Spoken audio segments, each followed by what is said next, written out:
মাছ ধরতে ধরতে শরীরটা যখন ঠান্ডা হয়ে যায় তখন আগুনকে খুব কাছাকাছি খুব আপন মনে হয়।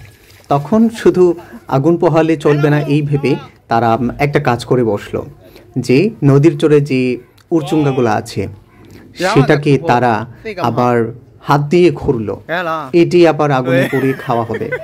তাই ব্যবস্থা করলো। আরেকজন কি করছে, দূরে গিয়ে কলা বাগানে দেখা গেল একটা মাকড়সা, বড় ধরনের একটা মাকড়সা, সেটা আবার তুলে নিল। এইটাকে আবার তারা পুড়িয়ে খাবে, কারণ এই মাকড়সা খেতে খুব সুস্বাদু হয়।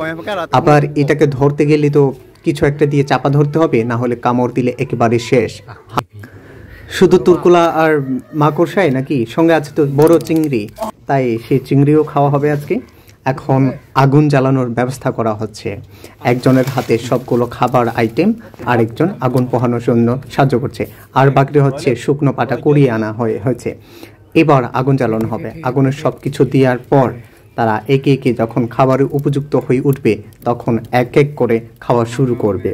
এখন সবাই মিলে হই হই করে আগুনে পোহাচ্ছে, আরেকজন পিছনে তুরকুলা পোকা খুঁজছে, আর এইদিকে বড় চিংড়িটা পুড়িয়ে দিল আগুনে এবং সেটা আস্তে আস্তে লাল হতে লাগলো। তারপরেই দেখা গেল খাবারের একেবারে উপযুক্ত। এখন চিংড়িটাও লাল হয়ে উঠলো, আর একদিকে ঝিনুক একটা আছে, সেই ঝিনুকটা পুড়িয়ে খাবে এবার। কিন্তু ঝিনুকটা হচ্ছে সবাই খেতে পারবে না, কারণ তেল মশলা ছাড়া ঝিনুক খাওয়ার খুবই কষ্টকর, কারণ সবাই খেতে পারে না। এখন চিংড়ির দিকে তাকালে আমার মুখে লালা চলে আসে, এত বড় চিংড়ি, লাল টুকটুকে চিংড়ি।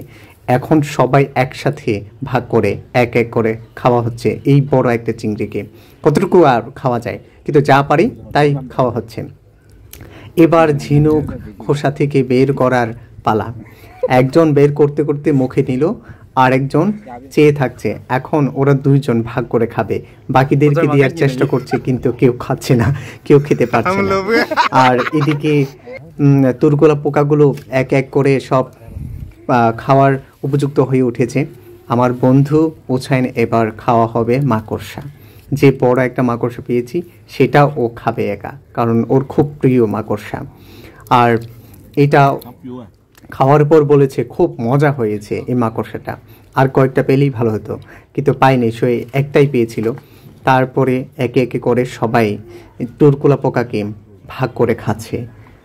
এই কাজটা হয়েছিল মাছ ধরার মাঝপথে, কারণ শরীরটা ঠান্ডা হয়ে যাওয়ার কারণে আমরা আগুন জ্বালিয়েছিলাম।